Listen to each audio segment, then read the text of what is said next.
இன்று ஹிந்தி கத்துக்கும் என் பப்பு அவர்களே, படிக்க சொல்ல மயக்கம் வரும் என்றும் நடிப்பவளே.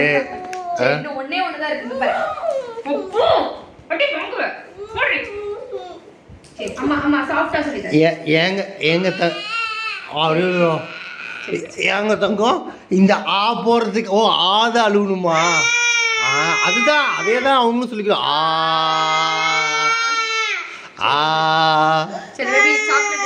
சரி பப்பு, பப்பு எனக்கு ஒரே ஒரு டவுட்டு பப்பு, உலகத்துல எந்த குழந்தைய இப்படி மடியில படுத்துக்கிட்டு எழுதுமா? சரி அவ்வளவுதான், எல்லாமே அவதான் போட்டிருக்கா, எல்லாம் அவதான் போட்டா, இன்னும் ஒன்னே ஒன்று போட்டதான் அவளால முடியல.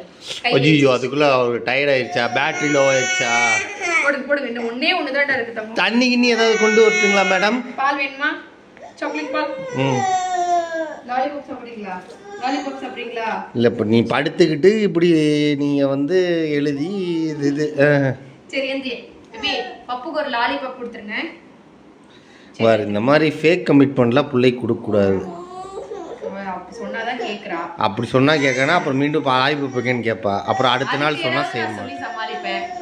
வளர்ற வரைக்கும் தான் எல்லாமே. குடிமா குடிமா, அம்மா சொன்னா அம்மா மேல ஒரு பாசம் இருக்கா? காலையில அழுதிங்களே அம்மா மேல, பாசமா அழுதியே. சரி நாளைக்கு ஸ்கூல்ல இருந்து லேட்டா கூட்டிட்டு வந்துடலாம். புடி, அம்மா கை பிடிச்சி எழுதுறேன். சரி கை பிடிச்சி எழுதுறேன், உன் கையை பிடிச்சி நானே எழுதுறேன். புடி, மேம்கிட்ட கேட்டா நீ எழுதுன்னு சொல்றியா? போய் சொல்லுவாங்களா? போய் பேசுவாங்களா? சரி எந்திரி, ஒரு நிமிஷம் எந்திரி, ஒரே செகண்ட் எந்திரி. இன்னும் ஒன்னே ஒண்ணு தாண்டி இருக்கு, முடிஞ்சிருச்சுடி. இன்னும் ஒன்னே ஒண்ணு தாண்டி இருக்கு.